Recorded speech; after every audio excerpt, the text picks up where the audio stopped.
Ayan guys, ayan. Kagabi pagbaba ko, nandun yung anak ng amo ko. May isang anak ng amo ko na babae na nandun sa baba. Tapos, lumampas na ako sa sala. Tinawag niya ako. Tapos sabi niya sa akin, meron akong ibibigay sa'yo. Kung gusto mo lang, kung ayaw mo, okay lang. Kasi hindi siya bago guys. Pero, kahit na hindi siya bago guys, mga mamahalin to guys. Sabi niya, dahil alam daw niya na meron akong anak na lalaki, so binigay niya to. Yan. Pabango yan na. May kamahalang pabango guys. Ayan, dalawa. Tapos, meron pa, wait lang. Ayan, dalawa na siya. Tatlo. Ayan, ang bango guys. Hindi ko pa siya ini-spray pero may namoy ko na yung bango. Ayan. Tatlo, pabango na. Tapos, relo guys. Ayan. Ang relo.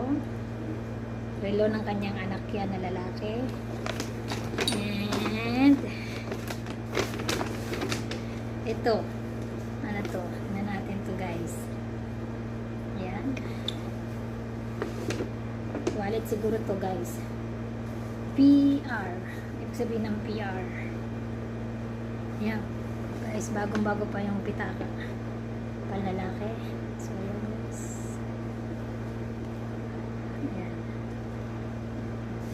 Yan ang galing sa anak ng amo ko. Binigay niya sa akin. Tinawag niya ako kagabi. Akala ko kung bakit niya ako tinatawag eh. Hindi pala, meron siyang ibigay pero sabi niya sa akin kung gusto ko daw. Ayan.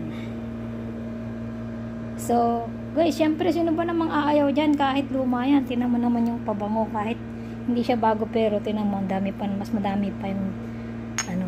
Ito hindi siya kita pero ang bango-bango nito guys. Ano ba ang mahal ng pabango na to guys? Oh, ayan. Halos kapiraso lang yung bawas guys. Ito namang relo guys. Ano siya?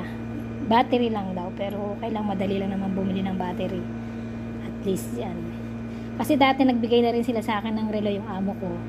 Mga wala ding battery pero nabilan. Okay na okay siya, ayos na ayos. Tapos ito namang pitaka, ayan.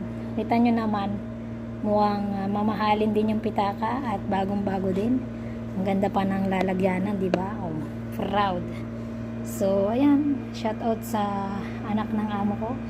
Hindi man bago yan pero appreciate ko yan at maraming salamat at sa akin nyo ibinigay. Thank you so much.